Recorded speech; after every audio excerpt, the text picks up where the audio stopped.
किसी भी online business को करने के लिए आपके पास जीएसटीआईएन होना चाहिए, पैन कार्ड होना चाहिए, ईमेल आईडी होना चाहिए, फोन नंबर होना चाहिए, एक एड्रेस होना चाहिए, और भी कुछ चीज की जरूरत है। जी हाँ, सेलर्स यहां पे एक्सपीरियंस भी खोजते हैं कि ऑनलाइन ज्वाइन करने से पहले कुछ एक्सपीरियंस उनको मिल जाए ताकि वो अनएक्सपेक्टेड चीजों के लिए तैयारी कर सके। सो ब्रेव सेलर सीरीज वही इनिशिएशन है जहां पे हम सेलर्स का पेन पॉइंट, उनका लॉन्चिंग एक्सपीरियंस, उनका ई कॉमर्स एक्सपीरियंस, उनका सेलिंग एक्सपीरियंस, हम सारा चीज कैलकुलेट करते हैं, सारा चीज उनसे पूछते हैं और आपके लिए लेकर आते हैं। सो मैं रवि रंजन आपका बिग फैक्शन यूट्यूब चैनल पे फिर से स्वागत करता हूं। आज के हम ब्रेव सेलर सीरीज में हम रजत जी से बात करेंगे और उनका ऑनलाइन एक्सपीरियंस उनसे लेने की कोशिश करेंगे। तो चलिए शुरू करते हैं।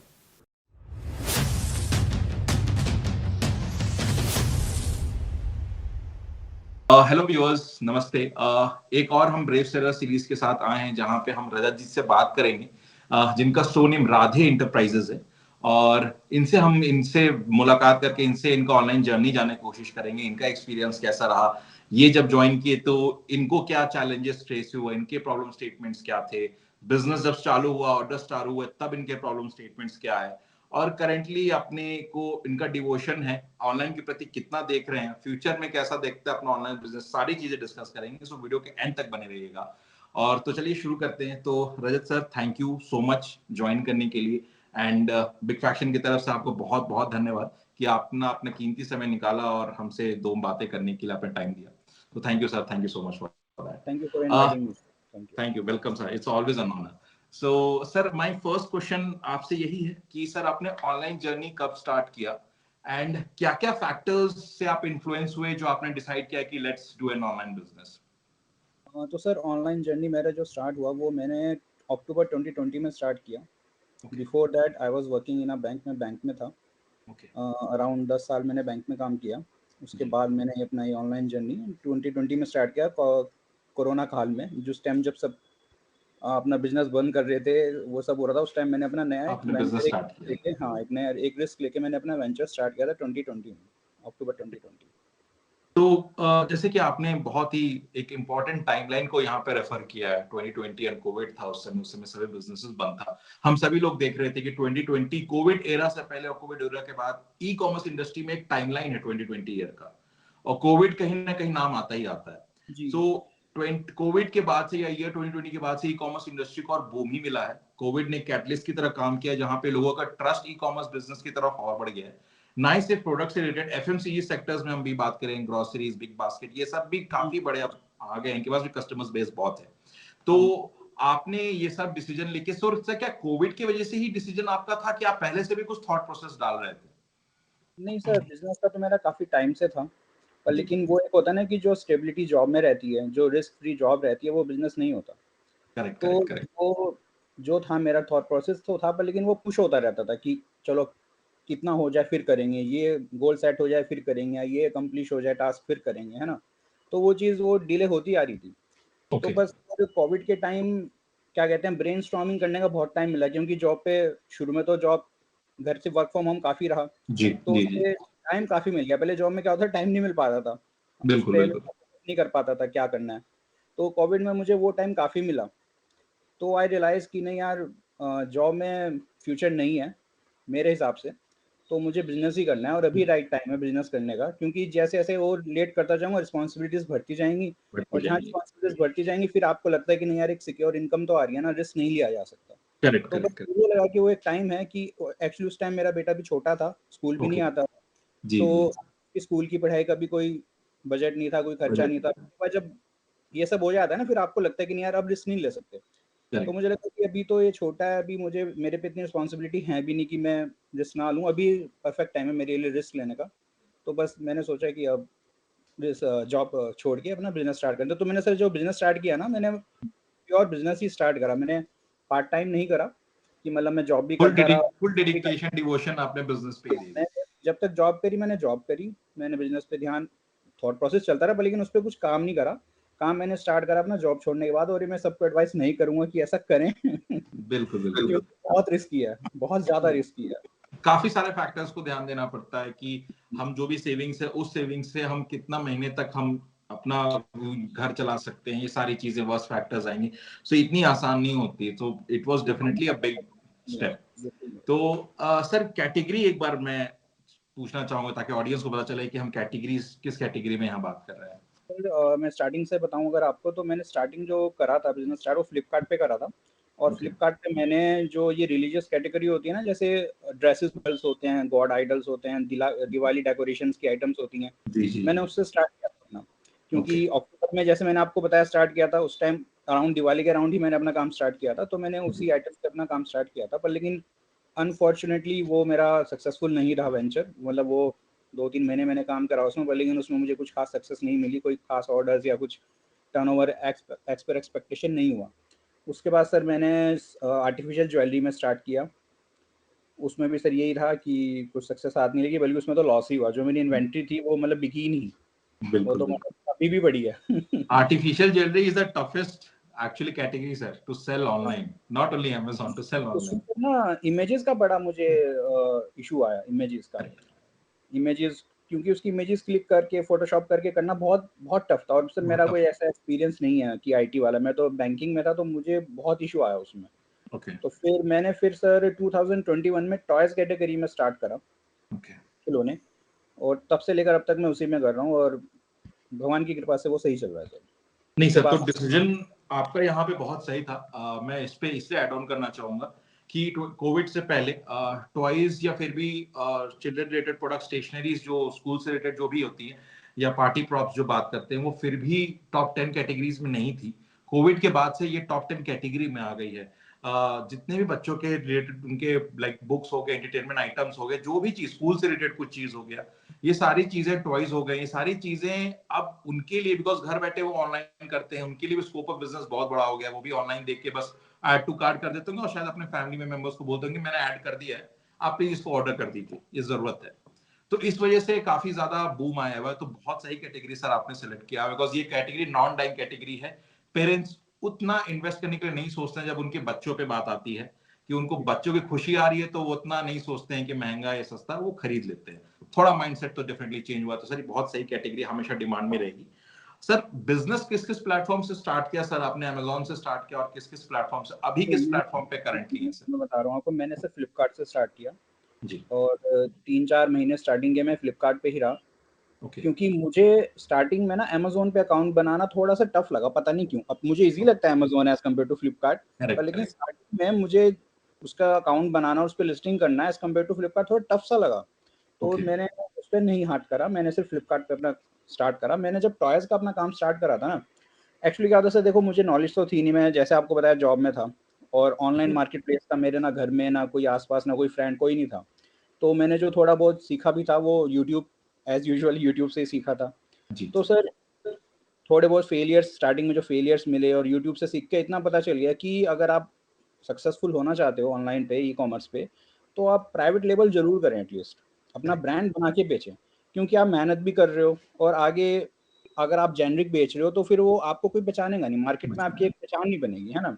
तो शुरुआत के दोनों तो सर मेरे ऐसे ही गए, मैंने आपको बताया वो फेल हुए। जब मैंने तीसरा अपना टॉयज का स्टार्ट करा, तो मैंने सोच लिया था कि मैं पहले इसका रजिस्टर कराऊंगा, ब्रांड बनाऊंगा, इसको रजिस्टर कराऊंगा, उसके बाद ही लिस्ट करूंगा। तो जब मैंने टॉयज का अपना स्टार्ट करा था, तो वो मैंने अमेज़न से स्टार्ट करा था और फ्लिपकार्ट साइमल्टेनियसली स्टार्ट करा था। रजिस्ट्रेशन के बाद अपना मैंने ब्रांड नेम बनाया, उसको रजिस्टर्ड कराया, उसके बाद अमेज़न ब्रांड रजिस्ट्री में रजिस्टर करा के अप्रूवल लेके, एज इट इज फ्लिपकार्ट में अप्रूवल लेके फिर स्टार्ट करा था। दोनों पे साइमल्टेनियसली स्टार्ट करा था, और मार्च 2022 में मैंने फर्स्ट क्राई पे स्टार्ट करा।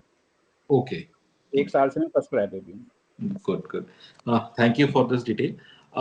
इस पे आते हैं कि आपने तो कुछ थोड़ी सी एक इंट्रोडक्शन दे ही दिया जिस मैं क्वेश्चन में पूछने वाला हूँ, बट स्टिल मेरा क्वेश्चन है कि आपने कैटेगरी जीरो इन किया, मेरे को भी थोड़ा सा आपने एक्सप्लेन किया, बट आपको पता है कि इस कैटेगरी में तो लाखों प्रोडक्ट्स हैं।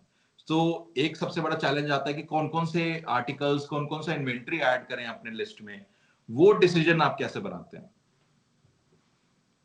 सर मतलब मैं क्या कहूँ कि टॉयज का मुझे खुद से शौक है, इनफैक्ट मतलब पहले से ही होता ही है, सब बच्चों को होता है, लेकिन कहीं वो कैरी फॉरवर्ड हो जाता है एडल्टहुड तक भी, कईयों का कैरी फॉरवर्ड नहीं होता। तो वो मेरा कैरी फॉरवर्ड हो गया कि मुझे अभी भी शौक है टॉयज का। तो सर जब मैं टॉयज कोई सिलेक्ट करता हूँ, तो मैं एज अ कस्टमर पर्सपेक्टिव ही सोचता हूँ कि ये जो अगर टॉय है, अगर कस्टमर एज अ पेरेंट ले रहा है, तो क्या उसको पसंद आएगा तो क्या चीज़ पसंद आएगी, नहीं आएगा, या ये इस प्राइस में अगर मुझे मिल रहा है, अगर मैं इस प्राइस पे इसको लिस्ट करूँगा तो वो बिकेगा या नहीं बिकेगा। तो ये कुछ मैं एज़ अ कस्टमर पर्सपेक्टिव ही सोचता हूँ, जब मैं कोई टॉय लिस्ट करता हूँ, नया टॉय जब मैं लेने आता हूँ, तो मैं यही सोचता हूँ कि हाँ, ये अगर एज़ अ पैरेंट अगर मैं ले रहा हूँ अपने बेटे के लिए, तो क्या मैं ये लूँगा? तो अगर मेरा क्वेश्चन का जवाब यस आता है, तो मैं वो ले लेता हूँ, नहीं आता तो मैं वो नहीं लेता, तो ज़ीरोइंग तो मैं ऐसे ही करता हूँ सर। करेक्ट। तो ये तो रहा सर कैटेगरी डिफाइन तक आपने बताया। अब मेरा नेक्स्ट है कि सर आपने सब कुछ डिफाइन कर दिया, आपने अब अपने अमेज़न पे लॉन्च कर दिया, कैटेगरी इंट्रोड्यूस कर दी, लिस्टिंग कर दिया। अब उसके ऑर्डर्स आते हैं तो पैकेजिंग एक अगला बहुत ही बड़ा मसला होता है या फिर एक बड़ा टॉपिक है, बिकॉज पैकेजिंग खराब अगर पहुंच गई कस्टमर को तो फर्स्ट इंप्रेशन ही रॉन्ग हो गया। सो पैकेजिंग पे आपने कैसे ध्यान दिया कि कस्टमर को लगे कि they have ordered something good और वो अच्छे कंडीशन में आए, वो हैप्पी रहेंगे जब वो परचेज करे। तो पैकेजिंग पे सर आपका ध्यान कैसे रहा? Sir to be frank, packaging में स्टार्टिंग में तो इतने ऑर्डर्स नहीं थे कि पैकेजिंग पे मैं इतना ज़्यादा फोकस कर पाता। पैकेजिंग मतलब एक्चुअली क्या है, हमारी रिटेल शॉप भी है स्टेशनरी वगैरह की, हमारी एक रिटेल जनरल स्टोर है जो पापा देखते हैं। तो हमारे पास काफ़ी सारे कार्टन बॉक्सेस वहीं पे रहते थे, तो शुरू में तो हमने जो 4-5 ऑर्डर आ गए दिन के, तो वो वहीं से यूज़ करके कर लिया। उसमें पापा ने शुरू में मेरी काफ़ी हेल्प करी पैकिंग करने में, मुझे आइडिया नहीं था, तो इनफैक्ट पापा ही पैकिंग करते थे, मैं नहीं करता था। सही बताऊँ आपको, जो शुरू में ऑर्डर्स आए मेरे, वो पापा ने ही पैक करके भेजे, और पापा ने मुझे सिखाया भी कि पैकिंग करनी कैसे, स्टर्डी पैकिंग कैसे करनी है कि वो ट्रांजिट में डैमेज ना हो। जैसे-जैसे धीरे हमारे ऑर्डर्स बढ़े, तो फिर हमने जो प्रॉपर बॉक्सेस होते हैं, प्रॉपर बॉक्सेस ऑर्डर पे बनवाते हैं, और कोरिगेटेड बॉक्सेस जो होते हैं, यस सर, इतने डैमेज नहीं होता। मतलब मैं स्टार्टिंग का बता रहा हूँ आपको, जो बिल्कुल स्टार्टिंग था उसमें तो पापा ने मेरी काफ़ी हेल्प करी, और इनफैक्ट पापा ही पैकिंग करते थे। तो मुझे इतना पता भी नहीं था पैकिंग का, वो ही करते थे। जी, तो ये तो रहा पैकेजिंग, ऑर्डर्स आने से सब कुछ। रिटर्न्स एक अगला टॉपिक है सर जो डिस्कस करूंगा कि जा रहे हैं तो कुछ आएंगे भी। रिटर्न्स पे आपका एक्सपीरियंस कैसा है? क्या कितना लॉस मेकिंग रिटर्न्स है, या ठीक है रिटर्न्स? प्रोडक्ट डैमेज आ रहा है, डिफेक्टिव आ रहा है, गलत आ रहा है, या ऑल टुगेदर एम्प्टी बॉक्स है? क्या कैसा आपका रिटर्न एक्सपीरियंस है सर? सब तरह का है सर, एम्प्टी बॉक्स भी आते हैं, डिफरेंट प्रोडक्ट भी आता है, डैमेज भी आता है। टॉयज में तो सर बताऊँ क्या है, कुछ कस्टमर, सब नहीं कहूँगा, लेकिन कुछ कस्टमर होते हैं कि 10 दिन की रिटर्न है सर, बचेगा। अब मैं भी अपने बेटे के लिए टॉयज मंगाता हूँ या लेता हूँ, वो एक टॉय को 2 से 3 दिन से ऊपर नहीं खेलता। 2-3 दिन खेलेगा, 4 दिन खेलेगा, फिर उसको नया चाहिए, 4 दिन बाद उसको नया चाहिए। बिल्कुल। तो सब नहीं है, पर लेकिन कुछ कस्टमर हैं ऐसे कि 4 दिन बच्चे ने खेला, चलो रिटर्न कर देते हैं, पैसे तो आ ही जाएंगे। रिटर्न विंडो ऑन है तो कुछ भी रिटर्न रीजन डाल के रिटर्न, मतलब वो बहुत कम है, पर लेकिन हैं, मैं ये नहीं कहूँगा कि नहीं है, पर लेकिन हैं। अगर मेरे 10 रिटर्न आ रहे हैं, तो 10 में से 2 ऐसे होंगे डेलिबरेटली जिन्होंने रिटर्न करा ये रीजन देके। और सर रिटर्न्स में ना मैंने एक चीज़ ऑब्जर्व करी है, अब 3 साल हो गए हैं जैसे मुझे, होने वाले हैं, तो जो हमारी सप्लाई चेन है ना, जो लॉजिस्टिक चेन है, इसका भी काफ़ी फॉल्ट रहता है रिटर्न में। करेक्ट, 100% सर, मैंने देखा है ये, क्योंकि कस्टमर कई बार ऐसे रीज़न देता है कि मुझे लकड़ी का सामान मिला, जबकि मैंने तो उसे टॉय भेजा। एक कस्टमर कह सकता है सर, 2 कस्टमर कह सकते हैं, काफ़ी सारे कस्टमर तो एक ही रीज़न नहीं दे सकते ना। तो ये कहाँ चेंज हो रहा है? मैंने तो यहाँ से टॉय पैक करके भेजा है, कस्टमर पे लकड़ी का सामान आ रहा है, वो भी टूटा-फूटा, तो वो कहाँ चेंज हुआ? यानी कि वो इन ट्रांज़िट चेंज हुआ। ऐसी इन ट्रांज़िट में भी सर कस्टमर नहीं भेजता है। मेरी नॉलेज में, मेरे हिसाब से, मेरे एक्सपीरियंस से, कस्टमर इतना फ्रॉड नहीं करता जितना ये ट्रांज़िट वाले कर रहे हैं। एग्जैक्टली सर, बिकॉज कस्टमर के पास उतना समय नहीं होता है कि वो इतना फ्रॉड करे, उतना समय होता है वो ऑनलाइन नहीं आते, ऑफलाइन चले जाते। और दूसरी चीज, सेलर्स का बिजनेस है, इससे सेलर का एक पूरा लाइफ है, एक फैमिली है, और भी लोगों की उससे चल रहा है उनका। तो कोई भी अपने इनकम से रिस्क नहीं लेता है। अगर कोई रिस्क भी लेगा, इनकम से रिस्क नहीं लेगा, जहां पे उसके फैमिली को खतरा हो सकता है, उससे खुद के बिजनेस को खतरा हो सकता है। तो this is something call foolish की नहीं सेलर ऐसा कर सकता है, ये हमें भी फिर 100% फुली एग्री। कहीं ना कहीं लॉजिस्टिक्स में कुछ ना कुछ रॉन्ग चल रहा है, या कुछ स्कैम शायद हुआ है कि लोगों को बहुत अच्छे टेक्निक से प्रोडक्ट निकालने आता है, सेम टेक्निक से कुछ रख के वापस रीपैक करके भी ऑप्शंस आते हैं। तो ये तो बिल्कुल रहता ही है सर। ये आपका एक कॉमन स्टेटमेंट है, आई गेस, कि काफी सारे इंडियन सेलर्स भी इस चीज से कंप्लेंट्स करते हैं कि रिटर्न्स पे तो कुछ मत बोलिए। मेरे पास बहुत सारा सेंटेंसेस हैं कहने के लिए, बाकी सबके लिए मेरे पास कुछ लाइन होगा, रिटर्न्स पे मेरे पास लाइंस ही लाइंस है, बिकॉज कुछ भी रिटर्न्स आ जाते हैं, और उसकी कुछ भी अमेज़न किसी चीज की सेफ्टी क्लेम पे एक्सेप्ट करके पैसा रिइंबर्स करते, किसी के नहीं भी करते हैं, सुनवाई नहीं है लॉस सर। हो जाता है। सुनवाई नहीं है, वो उनकी मर्जी Amazon फ्लिपकार्ट की, वो एक्सेप्ट करें तो करें, नहीं करें तो मतलब अगर उन्होंने एक बार रिजेक्ट कर दिया फिर आप चेक कुछ ही कर लो, वो एक्सेप्ट नहीं करेंगे। नहीं करेंगे, आप एग्जैक्टली। चेक कुछ ही रीजन करिए, आप वो नहीं बिकॉज एक्सेप्ट करने वाले। वो अगर सबकी सुनने को बैठ जाए, सब लोग री क्लेम करें, तो उनका काम भी बढ़ जाएगा। इसलिए वही एक चीज पे डिपेंडेंसी है कि एक काम दिए हैं किसी को, वो हो गया, अप्रूव्ड है नॉट अप्रूव्ड है, जो भी रिजल्ट है हम फिर नहीं सुनने वाले हैं। करेक्ट।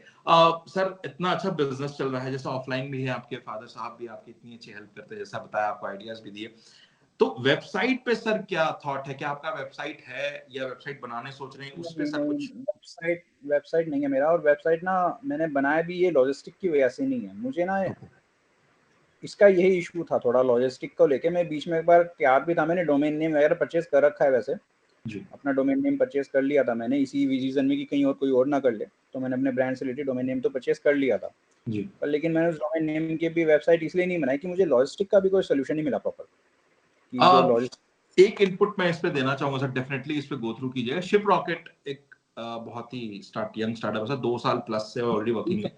हाँ जी, हाँ जी। और जितने भी मोस्टली जो भी वेबसाइट्स वर्क कर रहे हैं, बना रहे हैं, तो मोस्टली लोग शिप रॉकेट से ही इंटीग्रेशन कर रहे हैं। बिकॉज उस पे क्या होता है कि आपको वेबसाइट पे भी कोई ऑर्डर आता है, सेम आपको ऑर्डर शिप रॉकेट पे भी शो होता है। आप वहां से उसको शेड्यूल कर सकते हैं। आपके पास 10+ डिलीवरी ऑप्शंस आते हैं कि कौन सा डिलीवरी ऑप्शंस आप सेलेक्ट करके आप शिप करना चाहते हैं। और शिप रॉकेट में 2 सीओडी वाला ऑप्शंस भी होता है। अगर कोई कस्टमर आपके वेबसाइट से सीओडी ऑर्डर प्लेस किए हैं, तो आप भी शिप रॉकेट से इसको सीओडी ऑर्डर ही बना के आप उसको भेज सकते हैं। तो आपके पेमेंट में शिप रॉकेट ऐड कर देगा जैसे ही वो ऐड है। तो एक ही इनपुट मैं देना चाहूंगा, प्लीज इसको अगर आपने नहीं सुना है तो डेफिनेटली आप एक बार देखिए, सुने हैं तो एक बार देख सकते हैं कि शिप रॉकेट एक काफी रिलायबल पार्टनर बन रहा है सर। उसमें इस टाइप के इश्यूज नहीं आते हैं जनरली। ये ठीक है, मैं चेक करूंगा डेफिनेटली शिप रॉकेट। 100%। जी जी। सर अब नेक्स्ट क्वेश्चन पे आते हैं। ये तो अलग अलग उस पे बात हुई।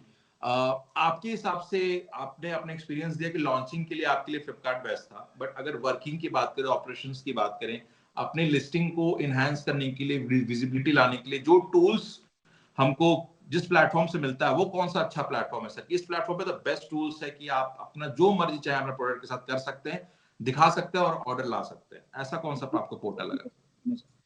Amazon। तो करेक्ट है, बिकॉज आई मैं व्यूअर्स को बताना चाहूंगा कि एक ही आंसर सब सभी सेलर्स का एक ही क्यों कितना आंसर्स क्यों आता है।